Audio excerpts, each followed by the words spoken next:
আমাদেরকে কথা বলতে দেওয়া হয় না। বাংলাদেশকে আবারও সেবার একদলীয় শাসনের দিকে নিয়ে যাওয়ার চেষ্টা করা হচ্ছে।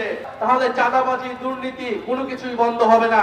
রাষ্ট্রমন্ত্রী আমাদের যারা সরকারের দায়িত্বে রয়েছে তারা এই সীমান্ত হত্যাকে অস্বীকার করছে। আমরা সবাই কিন্তু হ্যাঁ পক্ষে, সংস্কারের পক্ষে ভোট দিয়েছিলাম, কিন্তু এই বিএনপি সরকার ক্ষমতায় আসার পরে পাল্টে গিয়ে সেই সংস্কার এবং জুলাই সনদকে অস্বীকৃতি জানিয়েছে, গণভোটকে অস্বীকৃতি জানিয়েছে এবং এখন পর্যন্ত তারা সংস্কার বাস্তবায়ন করে নাই।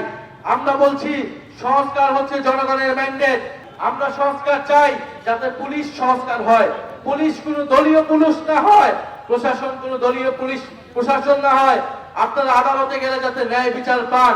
যদি জুলাই সনদ বাস্তবায়ন না হয় তাহলে চাঁদাবাজি, দুর্নীতি কোনো কিছুই বন্ধ হবে না, মাদক কারবারি বন্ধ হবে না, কারণ পুলিশ দলীয় পুলিশে পরিণত হবে, এদের কাউকে গ্রেফতার করতে পারবে না। এই বিএনপি সরকার ক্ষমতায় আসার আগে বলেছিল ১.৫ বছরে ১৮ মাসে তারা ১ কোটি কর্মসংস্থান তৈরি করবে। কয় কোটি? ১ কোটি কর্মসংস্থান। ৪ মাস গিয়েছে, কয়টা কর্মসংস্থান তৈরি হয়েছে? একটাও কর্মসংস্থান তৈরি হয় নাই। যেই বাজেট দিয়েছে সেই বাজেটে কোনো কর্মসংস্থানের রূপরেখা পর্যন্ত নাই। তো প্রয়োজনীয় চাল, ডাল, তেল, গ্যাস, চিনি এই সব কিছুর দাম কমাতে হবে। সিলিন্ডার গ্যাসের দাম হয়েছে কয়েক গুণ, বিদ্যুতের দাম ১৭% বৃদ্ধি করেছে এই সরকার আসার পরে। আন্তর্জাতিক যুদ্ধে ইরান আমেরিকা যুদ্ধের দোহাই দিয়েছে, সেই যুদ্ধ কিন্তু এখন শেষের পথে এবং আন্তর্জাতিক বাজারে কিন্তু তেলের দাম কমিয়ে দিয়েছে, কিন্তু বাংলাদেশে এখনো জ্বালানির দাম কমে নাই। ভারতীয় নাগরিকদেরকে পুশিং করা হচ্ছে বাংলাদেশে অবৈধ বাংলাদেশি বলে, এবং আমাদের স্বরাষ্ট্রমন্ত্রী আমাদের যারা সরকারের দায়িত্বে রয়েছে তারা এই সীমান্ত হত্যাকে অস্বীকার করছে। তারা পুশিং বন্ধে কোনো কার্যকর উদ্যোগ গ্রহণ করতে পারছে না।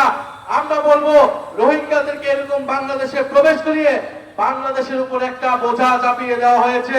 সাভারে আমাদের যে কর্মসূচি ছিল শান্তিপূর্ণ কর্মসূচিতে ককটেল ফাটিয়ে, বোমা ফাটিয়ে তারা মনে করেছিল আমাদের পদযাত্রা বন্ধ করবে, আমাদের পদযাত্রায় জনজোয়ার বন্ধ করবে। যদি দেশের পরিবর্তন না হয়, যদি মাদক কারবারিরা থেকে যায়, যদি এই সকল দোকানপাট থেকে লুটপাট হয়, দুর্নীতি হয়, চাঁদাবাজি হয়, তাহলে এই সকল রক্তত্যাগ, আত্মত্যাগের কোনো মূল্য কি থাকবে?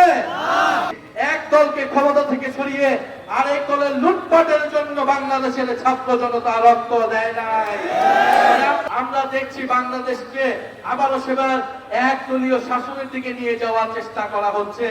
এক ক্ষমতাসীন দল, সরকারি দল, শুধু তারাই কথা বলবে, অন্য দলকে কথা বলতে দেওয়া হবে না। সংসদে আমাদেরকে কথা বলতে দেওয়া হয় না। আমরা জনসভায় কথা বলতে গেলে ককটেল ফুটানো হয়, বোমা বানানো হয়। এই একদলীয় শাসন যদি আবার শুরু করার কথা কেউ ভাবে, আওয়ামী লীগের পরিণতির কথা আপনারা ভাববেন।